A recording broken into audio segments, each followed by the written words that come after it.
Hello, নমস্কাৰ। মোৰ নাম শ্ৰী অনুৰাগ কলিতা।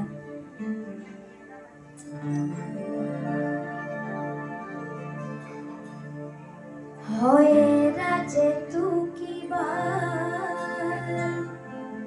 চুলি তোৰ পকালি তাতবোৰ সৰালি পৰৰ ঘৰে ঘৰে নামগুণ গাই যে তু কিবাই হয় ৰাজে তু কিবাই চুলি তোৰ পকালি তাতবোৰ সৰালি পৰৰ ঘৰে ঘৰে নামগুণ গাই যে তু কিবাই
চুলি তোৰ পকালি তাতবোৰ সৰালি পৰৰ ঘৰে ঘৰে নামগুণ গাই যে তু কিবাই পৰৰ ঘৰে ঘৰে নামগুণ গাই যে তু কিবাই